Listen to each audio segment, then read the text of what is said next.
Dans une ville tranquille appelée Umuko, vivait une belle jeune fille nommée Uma.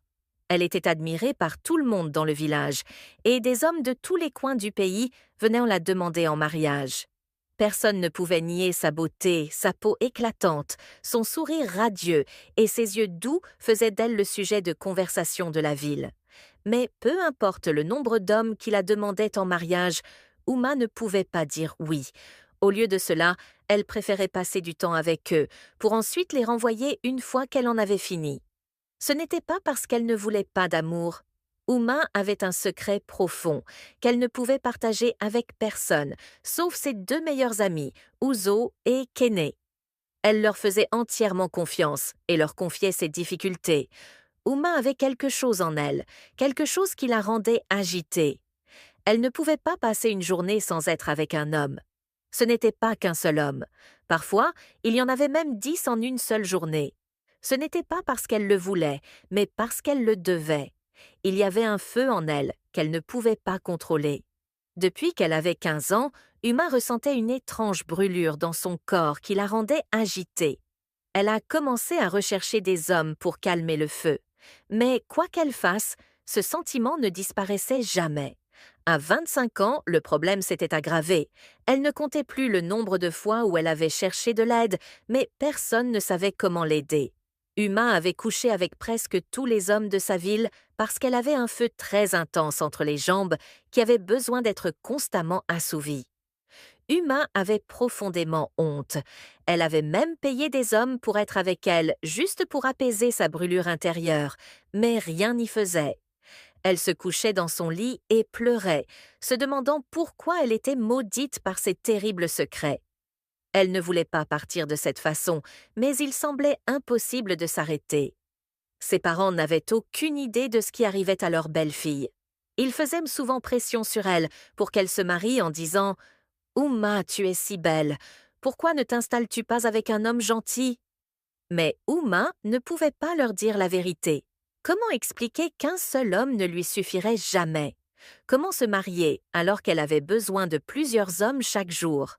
Elle garda donc ses secrets, disant à ses parents qu'elle n'était pas prête pour le mariage, même si la vraie raison était bien plus sombre. Un jour, en sortant d'un petit café, Uma rencontra par hasard un jeune homme nommé Shima. Il était gentil et doux, et pour la première fois de sa vie, Uma sentit quelque chose d'étrange, quelque chose de différent. Son cœur s'emballa et ses joues s'empourprèrent. Shima lui sourit et dit « Ne t'inquiète pas, ça va ?» Uma hocha rapidement la tête, incapable de parler. Alors que Chima lui proposait de la raccompagner chez elle, elle accepta sans hésitation. Cette nuit-là, après leur rencontre fortuite, Uma ne put s'empêcher de penser à lui. Elle ressentit quelque chose qu'elle n'avait jamais ressenti auparavant. J'espère que peut-être, juste peut-être, Chima pourrait être différente. Au fil des jours, Uma et Chima se sont rapprochées. Elles ont passé plus de temps ensemble et, assez vite, Chima lui a avoué son amour. Uma était ravie pour la première fois. Elle croyait qu'elle pourrait avoir une vie normale. Peut-être que cet amour lui enlèverait son secret et que le feu en elle disparaîtrait. Mais ce n'est pas le cas, même si Uma aimait. Le désir brûlant ne s'arrêtait pas. Elle essayait de le cacher. Mais bientôt, elle se retrouva à s'éclipser pour rencontrer d'autres hommes tous les jours. Elle se détestait pour cela, mais elle ne pouvait pas résister à l'attrait. La culpabilité la rongeait. Chaque fois qu'elle était avec Shima, elle avait l'impression de lui mentir. Elle voulait être fidèle, mais le feu était trop fort entre ses jambes. Un soir, Shima surprit Uma en lui faisant une proposition. Il s'agenouilla et lui demanda « Veux-tu m'épouser ?» Uma fut choquée et dit oui, et elle avait hâte de partager la nouvelle avec ses meilleurs amis, Uzo et Kenny. Les trois amis se retrouvèrent à leur endroit habituel le lendemain. Uma montra fièrement sa bague de fiançailles, son sourire large et éclatant. Uzo et Kenny l'applaudirent, la serrant fort dans leurs bras et célébrant ce grand moment de sa vie. Ils burent et rirent. Ken imaginait la belle vie qu'Uma allait avoir avec Chima. Mais au fond d'elle-même, Kene ressentait quelque chose de sombre. Elle avait toujours été dans l'ombre d'Uma. Kene avait lutté pour trouver l'amour elle-même, et maintenant, Elle ne pouvait pas comprendre comment Uma, qui portait un secret si sombre, pouvait être celle qui obtenait tout. Ken se sentait amère et jalouse. Comment quelqu'un qui couchait avec autant d'hommes pouvait-il? Elle était récompensée par l'amour et le bonheur, tandis qu'elle, Ken, n'avait plus rien. Kenny ne pouvait pas empêcher la jalousie de grandir. Elle la rongeait jusqu'à ce qu'elle élabore un plan. Un plan pour empêcher le mariage d'Uma. Le grand jour est arrivé. Uma et Chima étaient entourés d'amis et de membres de la famille, et la salle de mariage était magnifiquement décorée. Tout le monde était excité d'être témoin de leur amour. Mais alors qu'Uma et Chima étaient sur le point d'échanger leurs alliances, quelque chose d'étrange se produisit. Le grand écran du hall vacilla et une vidéo commença à être diffusée. Ce n'était pas une douce vidéo du voyage d'Uma et Chima ensemble. Non, c'était quelque chose de bien pire. C'était un enregistrement vidéo d'Uma couchant avec des hommes différents. L'invité s'exclama sous le choc.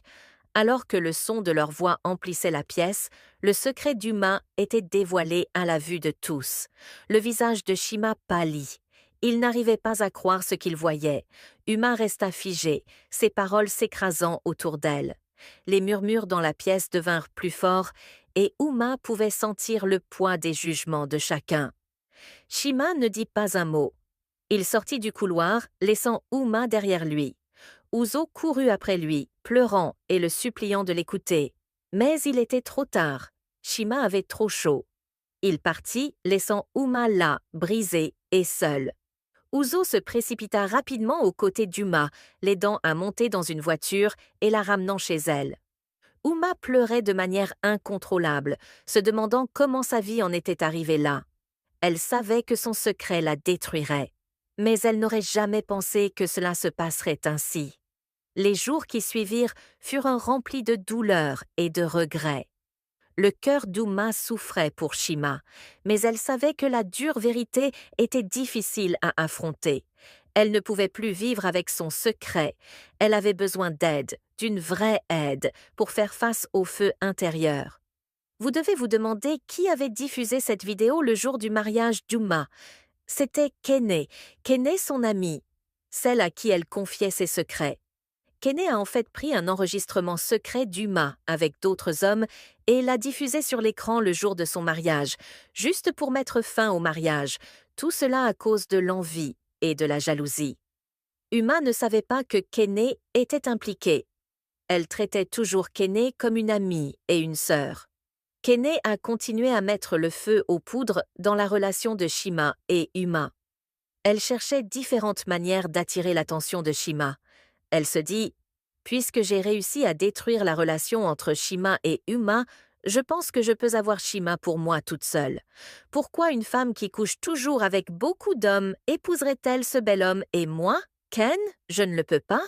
Je dois attirer Chima. » Elle a essayé de toutes ses forces, mais elle a échoué parce que Chima ne s'intéressait pas à tout ce qui avait à voir avec Uma. Elle a décidé de parler davantage de son amie.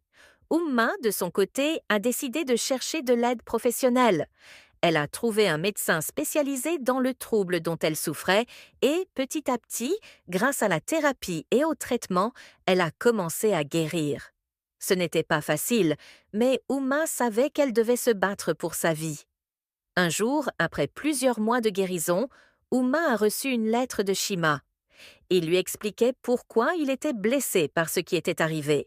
Il se souciait toujours d'elle et voulait qu'elle aille mieux. Il a également écrit qu'il avait réalisé plus tard que ce n'était pas la faute d'Uma. C'était un problème de santé et il lui a dit d'appeler le numéro de téléphone indiqué dans la lettre. Pleine d'enthousiasme, Uma a appelé Chima au numéro de téléphone indiqué dans la lettre et ils ont eu une très longue conversation qui a conduit à une réconciliation. La relation entre Chima et Uma a repris de plus belle et Chima était prête à soutenir Uma dans sa thérapie pour guérir complètement de ses problèmes de libido. Kene, de son côté, a réalisé qu'elle ne pouvait pas avoir Chima et qu'elle avait fait tellement de mal à son amie Uma. Elle a décidé de venir demander pardon. Elle a supplié Uma de lui pardonner car elle était vraiment désolée. Et Uma, avec son bon cœur, Pardonne Kini, mais l'amitié ne pourra plus jamais être comme avant. Chima et Uma se sont finalement mariés, et son amie Uzo était la demoiselle d'honneur principale. Elles étaient toutes si heureuses, et elles ont vécu leur vie heureuse pour toujours. La morale de cette histoire est la suivante. Les secrets, aussi bien cachés soient-ils, trouvent toujours un moyen de se révéler. Et soyons honnêtes avec nous-mêmes avant qu'il ne soit trop tard. La véritable guérison vient de l'acceptation de la vérité, aussi douloureuse soit-elle. Deuxièmement, essayons d'être attentifs au genre de personnes que nous appelons amis, car ce sont en fait des amis hostiles. Soyons prudents avec les personnes à qui nous confions nos secrets. Parfois, nous devrions simplement être les meilleurs amis pour nous-mêmes et garder nos secrets pour nous-mêmes. Merci beaucoup d'avoir écouté cette histoire. J'espère que vous avez appris une chose ou deux. Et s'il vous plaît, si vous n'êtes pas abonné, veuillez cliquer sur le bouton d'abonnement, activer les notifications, afin que lorsque je publie des histoires plus intéressantes et plus perspicaces comme celle-ci, vous soyez le premier à les recevoir. Et si vous êtes un abonné récurrent, merci beaucoup d'avoir écouté mon histoire. J'apprécie votre soutien constant et je ne le prends pas pour acquis. À bientôt dans ma prochaine vidéo. Au revoir.